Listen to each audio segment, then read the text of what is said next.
What happens if you build a life around heading outside every single day, no matter what?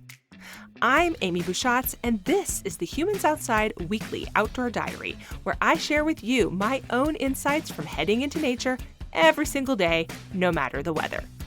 This is my real life, including more than my share of fails, as I tackle the Humans Outside 365 Challenge. Are you ready? Let's go. I'm not going to say I spend a whole lot of time noticing my sense of hearing. In fact, I think I probably spend a lot of time purposefully not noticing it. The world is loud, y'all. Think about how much time you spend trying to drown it out. Even as I'm recording this, I'm wearing headphones and closed up in my padded podcast closet so the sounds don't get in. I often wear noise-canceling headphones so I can't hear my kid whistling down the hall or the dog snoring on the bathroom floor a few feet away from my desk. When I'm outside, I'm trying to drown out the sound pollution of cars driving by, airplanes overhead, other people talking, whatever. I spend so much time trying to ignore the sounds I don't want to hear, in fact, that I fear I have lost the art of listening. That's something I started thinking about as I have spent a week here and there purposefully leaning into my 5 senses one at a time while I'm outside. I started this experiment in sensory intentionality inspired by my conversation with New York Times bestselling author Gretchen Rubin, which you can hear on this podcast, and I'll link in the show notes. Gretchen recently wrote Life in 5 Senses, and our episode focuses on how leaning into them can change your outdoor life. I wanted to experience it for myself.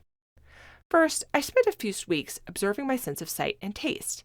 I felt how the vast expanses of the land around me calmed my brain and the delight of encountering and foraging wild food during some of our adventures.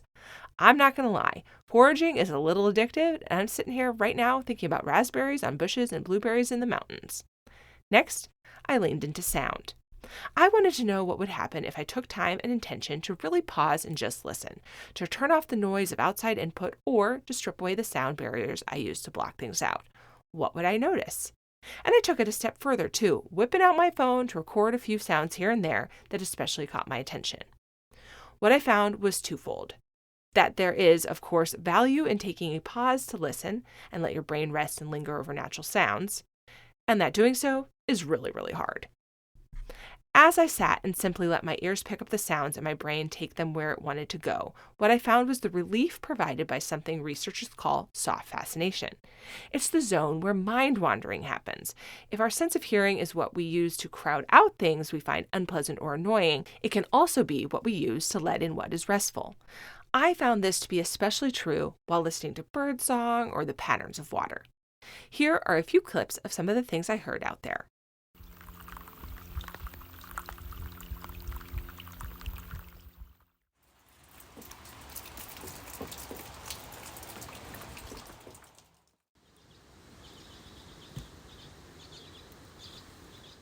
Those things are not the absence of noise, they are noise of their own.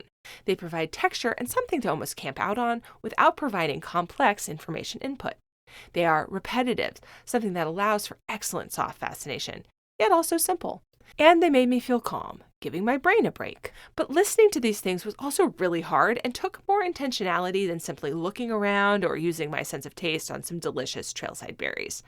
I had to very actively pause, literally or figuratively turn off whatever else was going on to keep me from hearing these sounds, and actively listen.